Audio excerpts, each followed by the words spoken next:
Құрметті тыңдарман, әңгіме басталмай тұрып, арнаға тіркеліп, лайк басуды ұмытпаңыз. Сайын Мұратбеков, жусан иісі. Алыста қалған балалық шағым. Ойымнан жарғақ сары тоны қаудырлаған, тобығы тайған сол аяғын сүйрете жүгіретін, шілбиген ақсақ қара бала бір кетпейді. Көзімді сәл жұмсамақ, шуылдаған балалардың ең соңында сол аяғын жер сыпырғандай көлденең сүйретіп, ес қалмай далбақтап жүгіріп келе жатқан Аянды көргендей болам. Сондайда оның алқына шыққан әлсіз, жіңішке дауыспен: «Ей, тоқтаңдаршы, мен сендерге бүгін кешегіден де қызық ертегі айтамын» деген жалынышты үнін естимін. Әуелде біз балалар оның ертегі айтатынын білгеміз жоқ. Ол әжесі екеуі біздің ауылға 42-ші жылдың жазында көшіп келген. Мал дегеннен тек бұзаулы қоңыр сиыры бар еді. Аянның әкесі майданға аттанып, туған анасы содан 2 ай бұрын қайтыс болыпты. Біздің ауылда әжесінің жамағайын төркіндері бар екен. Соларды жағалап келсе керек. Біз балалар көшеде 2-ге жарылып ап, қағазға топырақ орап, бұрқылдата лақтырып, атысып ойнап жүргенбіз. Ары өтіп, бері өткен кемпір-шал: «Желкен қиылғырлар-ай, соғысаздай бұл атысып ойнады дегенді қайдан шығарды осылар? Басқа ойын аз бей?» деп ұрсып-ұрсып қуып тастайды. Бірақ олар кетісімен қайта жиналамыз, қайта атысамыз. Желсіз тымырсық күнде бұрқылдаған май топырақ тұманша қалқып, шаңытып тұрып алады. Жуық арада сейілі қоймайды. Соның арасында тұншыға жүріп, көзіміз ғана жылтырап, бір-бірімізге оралап ұмтыламыз. Ойынның осындай бір қызу шағында біздің атаман Садық кілт тоқтап қап: «Ей, анау кім ей?» деген. Бәріміз сол нұсқаған жаққа қарадық. Анадай жерде шолақ жең ақ жейде, тізеден жоғары қысқа қара шалбар киген, кекіл шашы бар, мұнтаздай таза бір бала тұр екен. Біз қараған кезде ол өзінше әлдеқандай боп кекиіп, 2 қолын қалтасына сап шіреніп қойды. Ойынды тастай сала бәріміз бірдей топырлап жүгіріп, әлгінің қасына келдік. Адам көрмегендей бір-бірімізді кимелеп, қоршалай тұра қалдық. Үстіміздегі киімнің кімдікі қара, кімдікі ақ екенін біліп болмайды. Баттасқан шаң топырақ. Шетімізден ит талағандай алым-жұлым алқа салқамыз. «Бұл кім ей? Қайдан келген ей?» деп бірімізді біріміз түртпектей береміз. Өзіне бастан аяқ шұқшия қарап шықтық. Ол да сынағандай әрқайсымызды бір-бір шолып өтті. Біздің ұсқынсыз түрімізге көңілі толмаған сияқты шолақ танауын тыржитып қойды. Қоңырқай жүзі тершіп, маңдайындағы бір келке етіп қиылған кекіл шашын үрлеп тұрды. Кекіліміз жоқ бізге оның сол қылығының өзі кереметтей сүйкімді көрініп, қызыға қарадық. «Кекілін қарай өзінің, жаман әліне қарамай» деп қағытып өтті Есікбай. Біз күлкіміз келмесе де, оның сөзіне қошамет білдіріп сықылықтай күлдік. Жаңа келген бала қызараңдап теріс айналып кетті. Мен білдім» деді Садық мақтана дауыстап. Онан соң әлгі баланың алдын орай өтіп: «Ей бала, сендер кеше көшіп келдіңдер ғой, ә?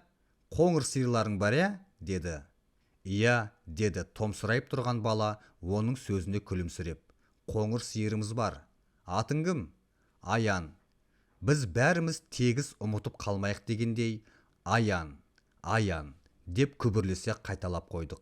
«Жүр, жолдас боламыз» деді Садық, оның аппақ білегінен қап-қара қолымен ұстай алып. Аян оның қолына қарады да қызараңдап тұрып, ақырында білегін босатты. «Сендер жақ ыстық екен, суға түспей қалай шыдайсыңдар?» деді. «Түсеміз, анау арада тоспа бар. Жүр, түсейік. Суы во» деп Садық ауылдың жоғарғы жағындағы шұңқыр тоспаны жерге сыйғызбай мақтай жөнелді. Аян бізге қосылып солай қарай жүрді. Ауылға жаңа баланың келуі біз үшін нағыз мереке болатын. Әрқайсымыз оның көзіне түсіп қалуға тырысушы едік.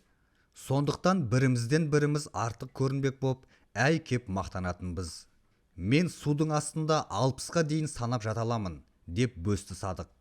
«Менің де мынадай ақ көйлегім бар. Үлкен сандықта жатыр. Апам кигізбейді» деді көп үндемейтін қосым тырнауықта. Қосым төбелескенде ылғи баж етіп кеп бетті тырнайтын. Сондықтан оны тырнауық дейтінбіз. Өзінен көп балалар қорқатын. Оған тек Есікбай ғана тік келуші еді. Қазірде ол: «Ой, кетшары, тырнауық мысық. Сенің үйіңде алтын барында білеміз», деп ентелеп келе жатқан Қосымды көкірегінен итеріп жіберді. Есікбай сидаң бойлы, қол аяғы қара қайыстай қатқан ұзын, жүгіргенде алдына жан салмайтын, өзі төбелесқор, сотқар бала еді. Кейде қараптан қарап келе жатып, әркімге бір ұрынатын жаман әдеті бар. Әлі жеткенді аяқтан шалып қап, болмаса басынан тоқай алып жылатып жіберетін. Қазірде ол Аянның алдында қыр көрсеткісі кеп: «Тырнағаның қайсей, мысық», деп Қосымды аяғынан шалып қалды. Қосым жалп етіп ұшып түсті де, терісі сыдырылған тізесін ұстаған күйі көзі жасаурап қайта тұрды. Біраз жүргеннен кейін Есікбай оның басынан түйе тоқай ала бастады. Жылап жіберген Қосым тырнамақ боп ызақорлана ұмтылған. Есікбай оны ұзын қолымен тұмсықтата салып жіберді. Қосымның мұрнынан қан дірдектеп, бақырып үйіне кетті. Сол күні біз суға түсіп, күнге қақталып, кешке дейін тоспа басында ойнадық. Аян бұрыннан таныс адамдай етене боп кетті. Ол өте ақкөңіл, ақылды бала екен.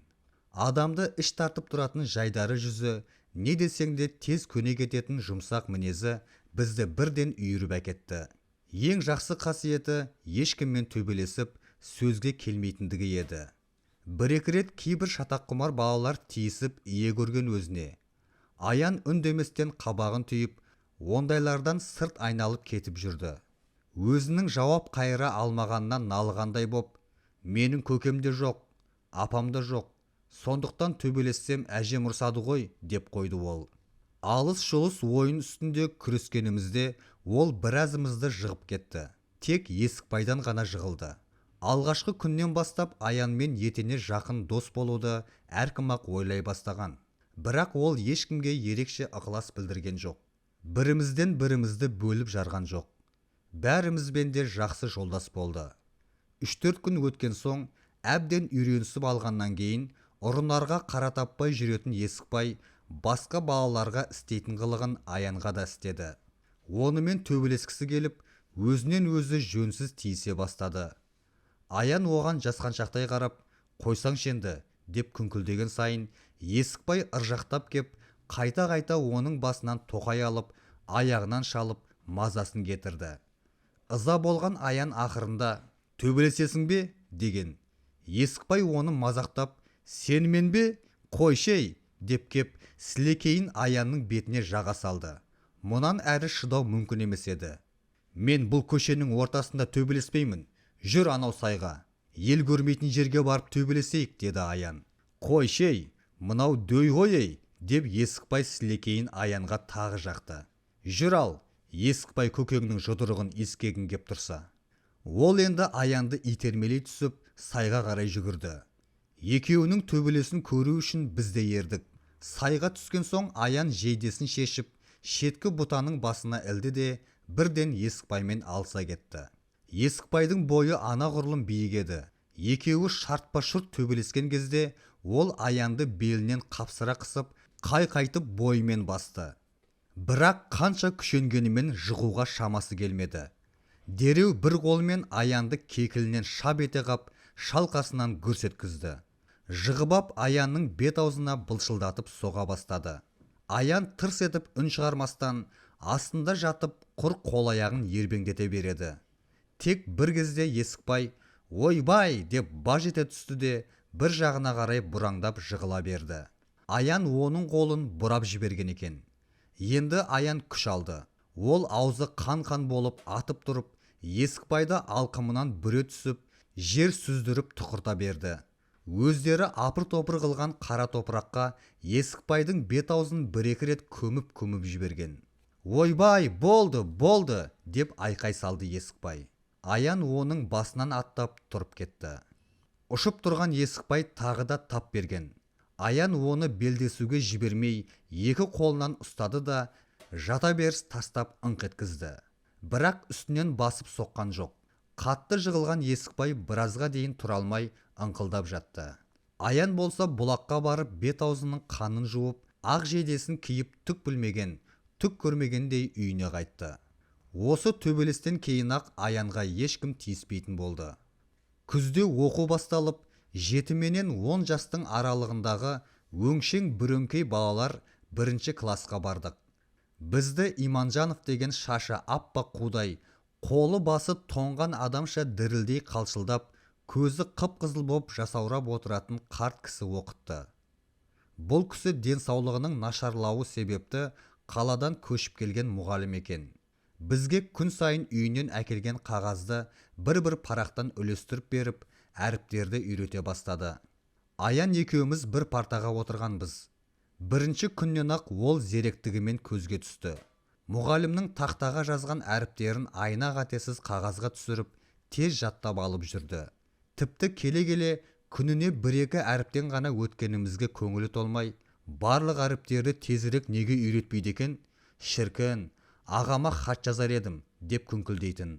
Әрине, майдандағы әке ағамызға хат жазу бәріміздің де көкейіміздегі асыл арманымыз еді.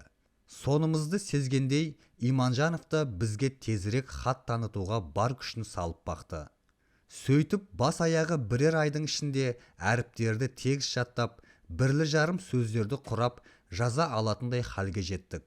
Ал Аян болса кәдімгідей, аса жаннан артық көретін аға деп бастап хат жазатын болды. Ендігі оның қуанышында шек жоқ еді. Күнде сабақтан кейін үйіне келісімен төр алдына етпетінен түсіп, сиялы қарындашты тілімен жалап қойып, бет-аузын сия-сия ғып ағасына хатты үсті-үстіне жазатын да жататын. Күніне 2-3 хаттан жазады. Кейде әжесінің айтқанын жазса, кейде өз бетінше жаза беретін. Біз басқа балалар әлі де сөйлем құрап жаза алмайтынбыз. Сондықтан Аянға кеп, хат жазуды үйретші деп жата жабысатынбыз. Аян білденбейтін, жымың-жымың етіп күлетін де, мә, мына менің хатымды көшіріп жаз, тек менің ағамның орнына өз ағаңның атын жаз деп қоятын. Сөйте-сөйте хат жазуды бәрімізде үйрендік.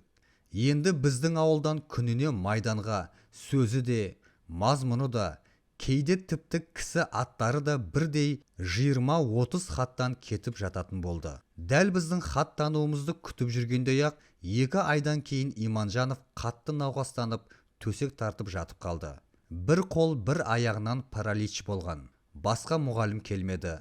Осылайша біздің оқуымыз да келер жылға дейін тоқтаған еді. Бірде Аян өрістен мал қайырып келе жатып, үйретемін деп өзінің қасқа бұзауына секіріп мінген. Семіз бұзау мөңкіп-мөңкіп жығып кетті. Сол жолы Аянның тобығы тайып, 1 айдай үйінде ауырып жатты. Осыдан кейін-ақ Аянның тобығы тайғыш болып алды. Қит етіп алысса, я секірсе, тобығы тайып кететінде, Аян ойбай, аяғымай деп жан ұшыра бақырып жата қалатын. Бірте-бірте ол алысып-жұлысып ойнайтын ойындарға араласпай, шеттеп, бар қызыққа тек анадайдан сырттай қызға қарап тұратын болды. Тобығы 3-ші рет тайғанда, ол үйінде бұрынғыдан да ұзағырақ жатты. Бұл кезде қыс түсіп, қар жауған. Біз болсақ сырғанақтың қызығына кіріскенбіз. Біздің ауыл ешкі өлмес деген кішкене қоңыр таудың дәл етегінде еді. Ұзыннан ұзақ бір көше боп жоғарыдан төмен қарай созылып жататын. Қыста осы жалғыз көшенің басынан аяғына дейін балалар жуылдаса топырлай жүріп қарды таптап сырғанақ жасайтынбыз. Қар қалың түскенімен таулы жердің күні өте жайма-шуақ, жылы болады. Тапталған қар күні бойы жентіктеліп еріп, кешке қарай көк мұз боп қатып қалатын. Дәл сол кезде үй-үйден шанасы барлары шанасын сүйретіп, конкиі барлары аяғына конкиін байлап, бала атаулы тегіс көшеге шығатын. Қас пен көздің арасында ұзын көше бастан аяқ қыбырлаған балаға толып кетуші еді. У-шу боп, біреулері төмен қарай оқша зулап, шанасының табанынан от жарқылдап бара жатқанда, енді бір шұбалған топ шаналарын сүйретіп, жоғарыға өрлеп бара жататын. Бүгінде сырғанақтағы ойынның сондай бір қызған шағы еді. Күннің көзі қанталағандай боп, ерекше қызарып ұясына қонуға таянған. Сірескен ақ қардың бетінде бір сәтке жұқалаң қызғылт кілегей тұрды. Күні бойы ешкі өлместің күнгейінде жайылған мал ешкім қайырмаса да бір ізбен шұбырып ауылға қайтқан.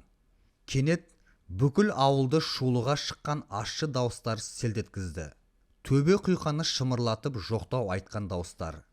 Аянның үйінен шығып жатыр. Мұндайда балалар еліккіш келеді ғой. Сырғанақты тастай бере, дәл бірдеңеден құр қалатындай бәріміз бірдей дүрліге дүркіресіп, Аянның үйіне қарай лап қойдық. Артымыз жетпей жатып, алдымыз не боп қалғанын естіп те үлгердік. Аянның әжесі өліп қапты деген сыбырда алқына тұрып сүйінші сұрағандай бірімізге біріміз жеткіздік. Жарғақ сары тон киген Аян күлімдеп тұратын қара көзі шарасынан шыға жаутаңдап, өңі боп-боз есігінің алдында тұр екен. Үйінде көрші қолаң әйелдер бір-бірімен шуылдаса көрісіп, азан-қазан боп жатқанымен ол көзіне жас алмапты. Біз өзара сөйлескеніміз болмаса, оған үн қатқамыз жоқ. Аян да бізді үнсіз қарсы алды. Сүйреткен шанамызға, конькиімізге көз салды. Тоңғаннан ба, танауын жиі-жиі тартып, дір-дір етеді.